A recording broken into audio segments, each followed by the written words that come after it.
Shohei Ohtani continued to prove his crucial importance to the Dodgers lineup by directly contributing to their 6-5 victory over the Kansas City Royals at Dodger Stadium. Batting leadoff as the designated hitter, Ohtani finished the game with 2 hits in 4 at-bats while also recording 1 RBI and scoring 2 runs. What made the performance particularly noteworthy was that Ohtani produced it while his left knee had still not fully recovered. Despite lingering pain and inflammation in the knee, Ohtani continued to run the bases at high intensity and showed no signs of holding back. Ohtani made his first impact in the bottom of the 3rd inning with the Dodgers trailing the Royals 3-0.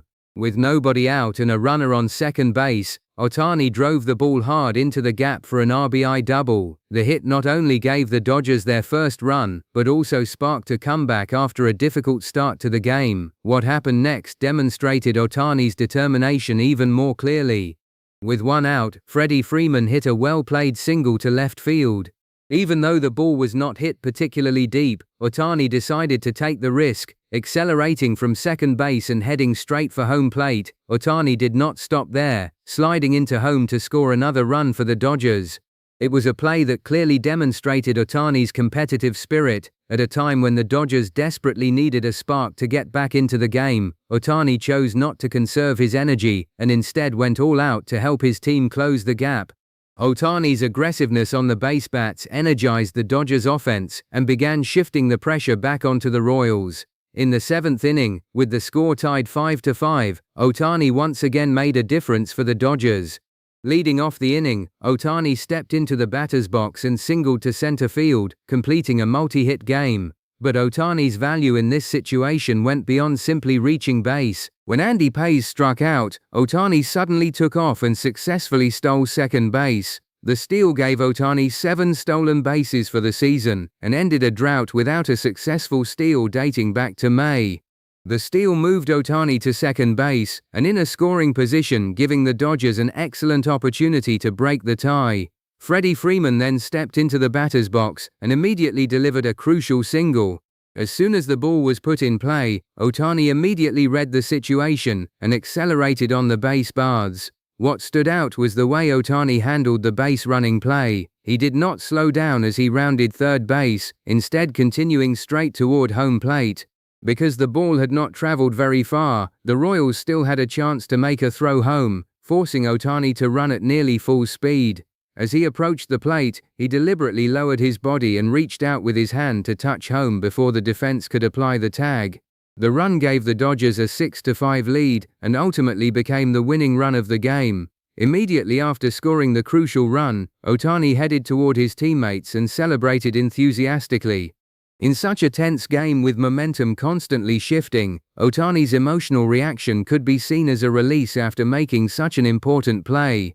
However, what initially appeared to be nothing more than a Dodgers celebration quickly became the starting point of a serious confrontation on the field. Bobby Witt Jr. The Royals reacted angrily after seeing Ohtani's celebration. From Witt Jr.'s perspective, Ohtani's display of emotion after scoring was viewed as provocative and as a deliberate attempt to mock the Royals. Words were quickly exchanged between the two sides, making an already tense atmosphere even more heated. At first it remained merely a verbal confrontation between the two stars.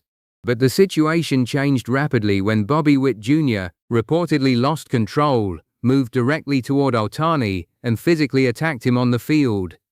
A series of shevs and physical clashes followed, suddenly turning a post-run celebration into a genuine altercation. After realizing that Ohtani was being attacked, several Dodgers players immediately rushed over to protect their teammate. Royals players quickly joined the scene as well, causing the number of people gathered around the incident to increase within seconds. A major brawl consequently broke out on the field. The umpires and members of the coaching staffs were forced to intervene immediately to separate the players who had lost their composure. In situations like this, the risk of injury is always significant because just one more punch or uncontrolled charge can quickly push the chaos beyond the umpire's ability to contain it. But what Ohtani reportedly revealed afterward made the incident even more serious. According to the Dodger Star, the confrontation involved more than the ordinary insults exchanged during heated incident. Ohtani said that he had also been subjected to racist remarks in which his background and nationality were used as the basis for personal attacks. As a result, MLB quickly launched an investigation into the entire incident. Video footage from multiple camera angles, audio from the stadium, player testimony, and the umpire's reports all became important pieces of evidence in determining exactly what had happened between Bobby Witt Jr. and Ohtani. Ultimately, MLB determined that Witt Jr.'s actions had gone far beyond the boundaries of an ordinary sports-related dispute. The punishment imposed on the Royals player was therefore exceptionally severe, including a lifetime suspension and a requirement that Kansas City terminate his contract. From a competitive standpoint, some suggested that Bobby Witt Jr.'s reaction may have stemmed from frustration that had accumulated throughout the game. The Royals had held the advantage at one point, but ultimately allowed the Dodgers to come from behind, with Ohtani emerging as one of the key players responsible for turning the game around. When the emotions of losing combine with a feeling that an opponent is celebrating right in front of you, a player can lose control. However, frustration over the result cannot be used to justify attacking an opponent. Nor can the intensity of a game excuse racist remarks if such comments were indeed made. In stark contrast to the chaos on the field, Ohtani later chose to respond in a much calmer manner. He said that what he wanted was not retaliation, but rather a competitive environment in which every player is treated fairly and with respect.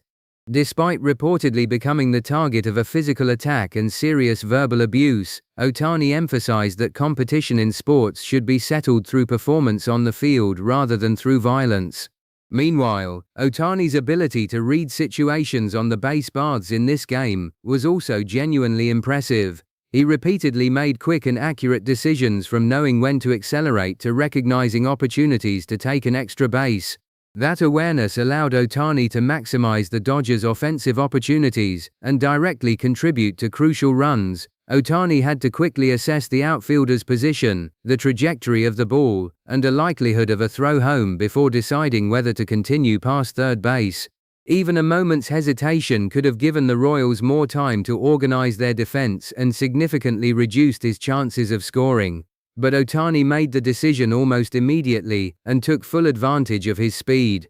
The concerning part was that this entire sequence unfolded while Ohtani's left knee was still not fully healthy, leaving fans with reason to worry. He had previously experienced pain in the area, yet during the game he continued to perform high-intensity movements, such as accelerating, changing direction, sliding, and sprinting at full speed toward home plate. Those images produced two completely contrasting emotions among fans. On the one hand, they could be thrilled to see Ohtani continuing to play aggressively and showing a willingness to make a difference in crucial moments. On the other hand, the repeated stress he placed on his left knee also left many concerned that the pain could develop into a more serious problem, especially with a player as valuable as Ohtani. The Dodgers have to carefully balance taking advantage of his base-running ability with protecting his long-term physical condition. Plays like his seventh-inning sprint can directly produce victories, but they also show that Ohtani continues to push his body to its limits in decisive situations. Nevertheless, looking strictly at this game, Ohtani's initiative and decisiveness on the base bats were among the biggest factors that made the difference. From putting himself into scoring position with a stolen base, to sprinting from second base all the way home, he turned what initially looked like an ordinary opportunity into the winning run that secured the Dodgers' victory. That's the end of the video. Thanks for watching. Be sure to follow the channel, turn on notifications, and share this video with the biggest MLB fan.